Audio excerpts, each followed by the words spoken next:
Our News is brought to you by Alive. Good evening, Bahamas. Coming up tonight, Eleuthera's restrictions relaxed. The former DPM speaks out, plus a Grand Bahama high school dismissed early.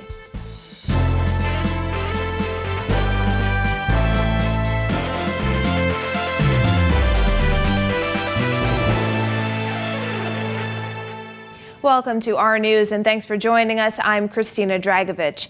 Topping news tonight, Prime Minister Dr. Hubert Minnis today announcing new restrictions imposed on Eleuthera this month have been relaxed. Minnis also defending his trips to 2 family islands and 1 key over the weekend, dismissing the suggestion it was nothing more than campaigning. Bethany McDermott reports. 3 weeks after he announced the nightly curfew and weekend lockdowns for Eleuthera, Prime Minister Dr. Hubert Minnis announced today that those restrictions will be eased effective immediately. The restrictive measures that have been taken in Eleuthera will be relaxed, and Eleuthera's curfew would commence at 10 p.m. as opposed to 6 p.m. And all indoor and outdoor restaurants can now function. The island, with the exception of Spanish Wells and Harbour Island, saw new restrictions after it recorded 117 COVID-19 cases between March and early November. However, since November 15th, Eleuthera has recorded fewer than 15 new COVID-19 cases. I know the stress and the strain you've been undergoing during the last 3 weeks with respect to COVID. And I want to thank you for your cooperation. Minnis also defended his recent trips to Exuma, Rumkey, and Cat Island amid assertions by PLP leader Philip Davis that the trips show a blatant disregard for the very public health policies Minnis put in place to combat COVID-19. The Prime Minister was asked if he felt it was a responsible decision to travel to those islands, particularly Exuma, which has been recognized as a COVID-19 hotspot. I had my test. I know that's what you want to ask. We had our test. I know that's what you want to ask. Yes, my wife had her test. Though domestic travel to and from Exuma is banned, Minnis took the media and other government officials to the island on Friday to officially open a dock on Barry Tarry. Our News chose not to attend the event, but one news agency told the Nassau Guardian that their reporter was not required to receive a negative RT-PCR COVID-19 test, the standard policy for travel from New Providence. On Saturday, Dr. Minnis visited Cat Island and Rumkey, where he was pictured interacting with the locals. Davis said the Prime Minister's recent trips were nothing more than campaigning and accused him of using the emergency orders to promote his own political agenda. That's not reason. From I came into office, I've been traveling throughout the family islands. That has never stopped. So it's just a continuation. Now, while some call the Prime Minister's recent trip hypocritical, especially during the COVID-19 pandemic, the Prime Minister quickly shot down those claims, adding that he is living up to a promise made to family islanders. When I came in, I promised the family islanders that I will visit them regularly and keep them abreast of what's happening in the Bahamas, especially after budgets, after COVID. They must be informed. Reporting for Our News, I'm Bethany McDermott. Thanks, Bethany. Well, former Deputy Prime Minister and Minister of Finance Peter Turnquest responding to what he calls relentless tabloid attacks against him. In a rare TV interview since his resignation, Turnquest says he plans to defend himself. Jared Higgs has that. I issued a statement this morning in respect to that. I think that's pretty much all I want to say at the moment. That statement was a response to tabloid allegations that Turnquest has described as personal. His comments also come less than a week after he resigned from his posts as Deputy Prime Minister and Minister of Finance. In a statement released early Monday morning, he wrote, "Ever since the government of the Bahamas dismissed a private loan agreement with a foreign finance firm in favor of an international bond offering, the bi-weekly tabloid The Punch has launched a relentless attack on me and the Ministry of Finance. The rationale for the decision made following extensive analysis by the technical experts at the ministry were fully and objectively explained in Parliament." Again, we look forward to defending ourselves as the time comes. Turnquest tendered his resignation in the face of mounting pressure over allegations that he helped to defraud 2 companies of around $28 million. He has denied this claim.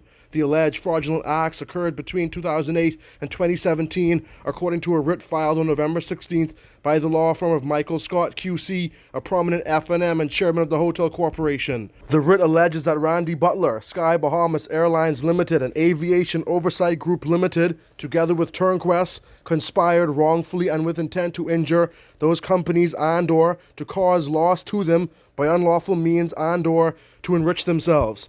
Turnquest became the third cabinet minister to resign in 18 months. His former ministerial colleague, Marvin Dames, wished him well. My prayers are with him, he and his family.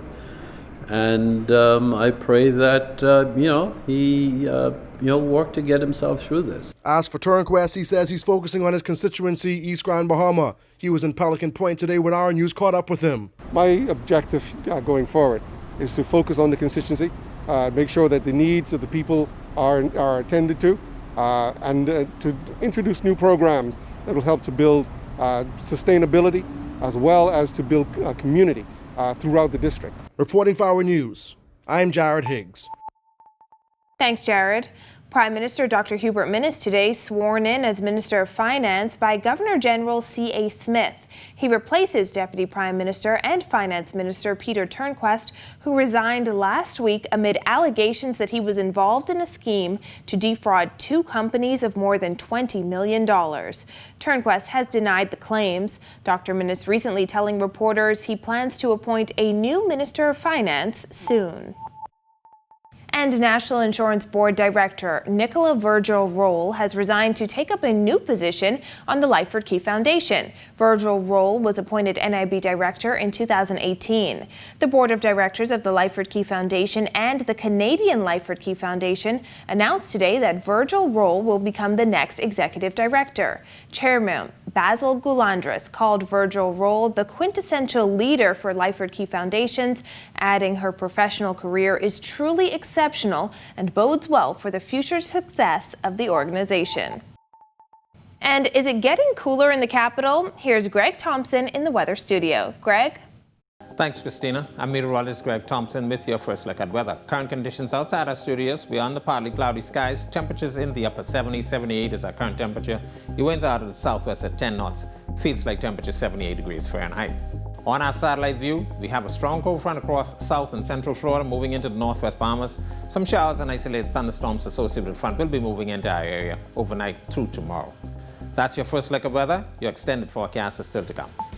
Still to come, breaking ground on a new subdivision and cruise port construction begins.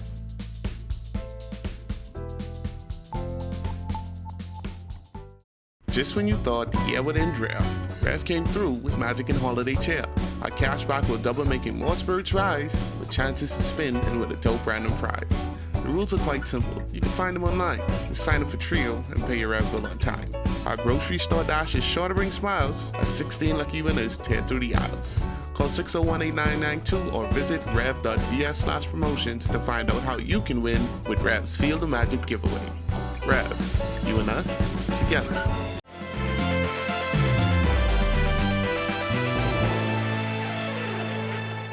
The government breaking ground today on Carmichael Village subdivision, which will consist of 365 lots. Phase 1 comprises of 107 lots. Prime Minister Dr. Hubert Minnis says the initiative has 3 prongs. The initiative has 3 prongs. 1, providing land at prices far below market value, so the land may be used as collateral. 2, ensuring that the land has infrastructure and providing concessions to enable Bahamians to be able to build at considerably reduced prices. This phase is expected to be complete in early 2021. Minnis says 10% of the lots will be distributed to persons from the disabled community at 50% off. Upon full completion of the subdivision, the Prime Minister says 365 lots will be available to accommodate single and multi-family homes.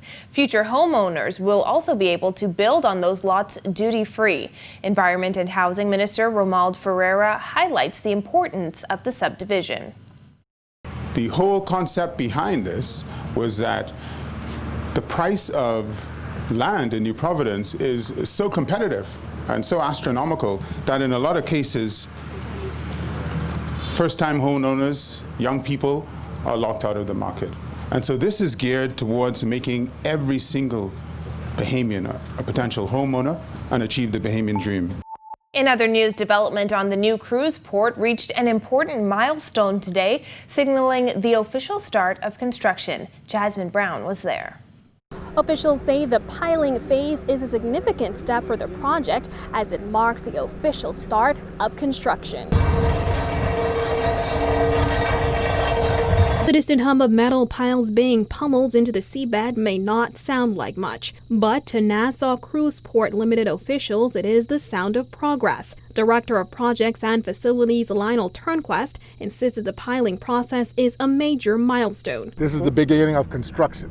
It's not the beginning of the project. Obviously, demolition started first, so it is the beginning of new construction. The sheet piles mark the beginning of the expansion of Prince George Wharf to accommodate more Oasis-class ships and eventually Icon-class vessels. Cruise lines have not sailed to the port of Nassau since the country closed its borders to battle the COVID-19 pandemic in March. But officials have said the return of cruise ships to the port is expected by the second quarter of 2021. As for how much of the project has been completed so far, Turnquest said not much, but he insisted they are progressing steadily. Well, the project is at its very early stages. We're less than 10% complete. It's basically the demolition works. But we are moving expeditiously. We have procured all of our piles for all the marine works and all the tie backs, etc. for them. We've already put everything in place and orders have been placed for the remainder of the pier furniture. The piling follows the demolition of the port's old customs warehouse and a festival place.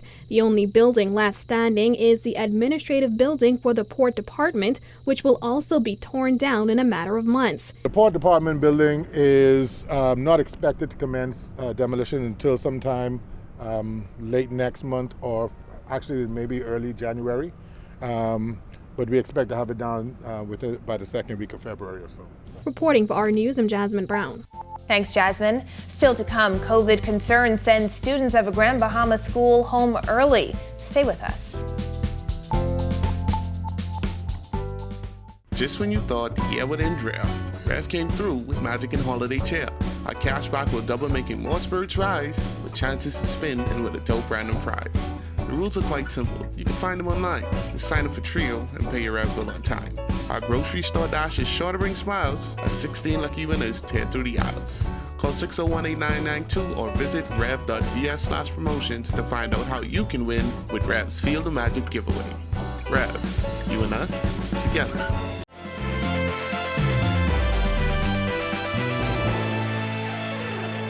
This is Our News. Welcome back. Several teachers at Jack Hayward High School called in today after most of their administrators were reportedly placed in quarantine. As a result, classes were dismissed early. Jillian Gray reports.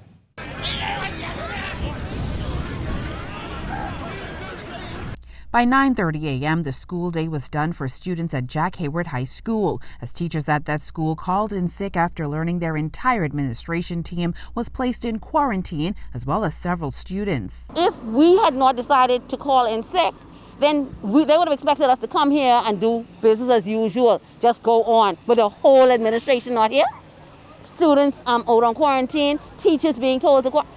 No, something had to be done. After hearing nothing from officials, the union rep reached out to the Ministry of Health COVID team on the grounds, who then held a meeting with teachers and a Ministry of Education representative.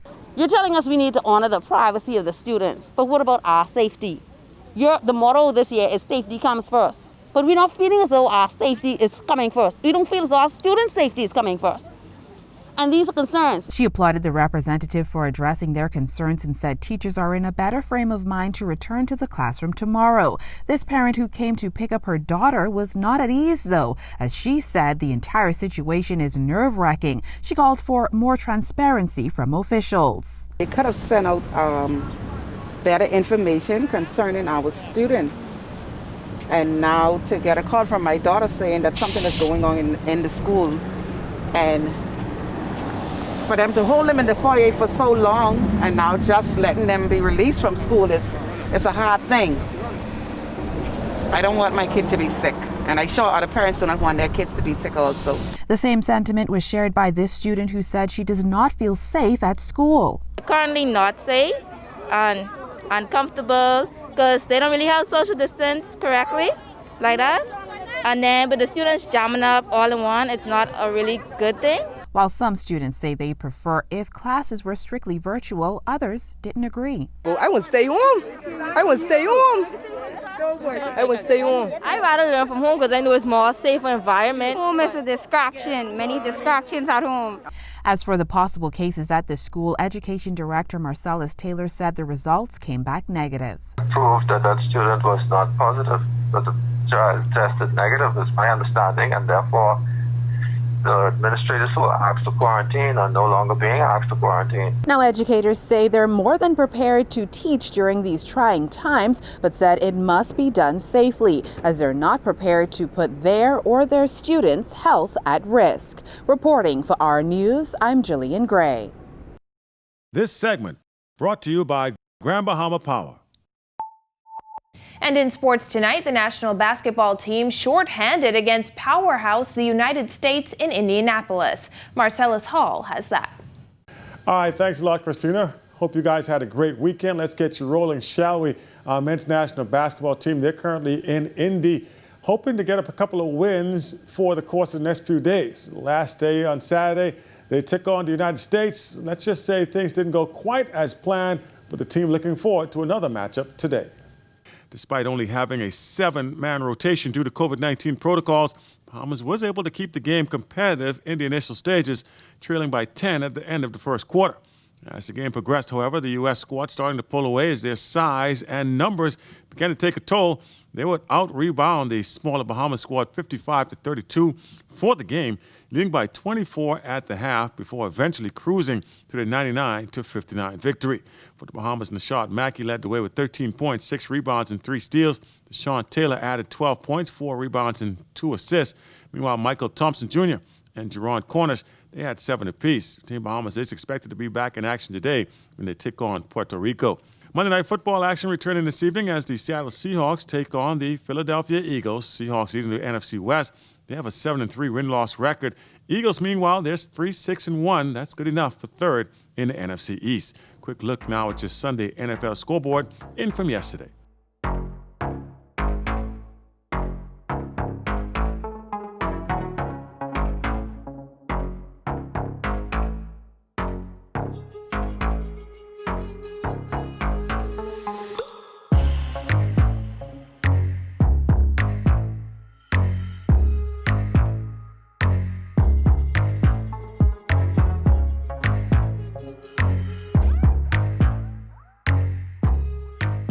And there you go. That's a look at sports for you here tonight. Of course, we'll give you details from tonight's Monday Night Football game, as well as how our Team Bahamas fares. That's all coming up for you tomorrow. Back to you, Christina. Thanks, Marcellus. Cooler temperatures blow into town, and the gift of protective gear for frontline officers. The details when Our News returns. Just when you thought the year would end drought, Rev came through with Magic and Holiday Chill. Our cashback will double, making more spirits rise, with chances to spin and with a dope random prize. The rules are quite simple. You can find them online. Just sign up for Trio and pay your Rev bill on time. Our grocery store dash is sure to bring smiles as 16 lucky winners tear through the aisles. Call 601-8992 or visit rev.bs/promotions to find out how you can win with Rev's Field of Magic giveaway. Rev, you and us, together.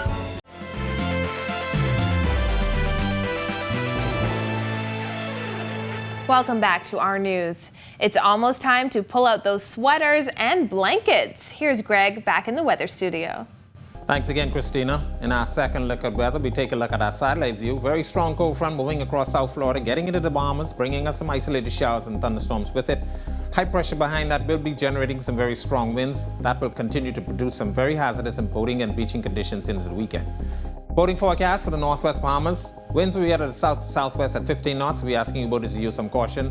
While in the southeast and central Bahamas, those winds will be out of the southeast to south 10 to 15 knots, seas 2 to 4 over the ocean. Here's a look now at your national forecast.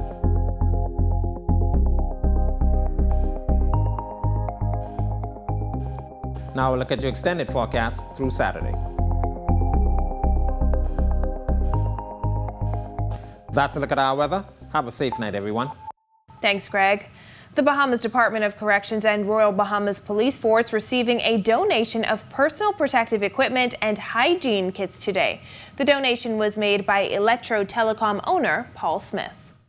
we have what we call a trickle-down effect. If persons in our society are not working, those who look, their families who may be in prison, who look for them to help, they're not going to get the help that they're really going to need based on the hard economic times. Commissioners Paul Roll and Charles Murphy expressed gratitude for the donation, which included 6,000 face masks for prisoners in police custody, toothpaste, underwear, soap, and other items. And that does it for us tonight. Thank you for joining us for Our News. On behalf of the entire team, I'm Christina Dragovich. We'll see you right back here tomorrow night. Have a beautiful evening, Bahamas.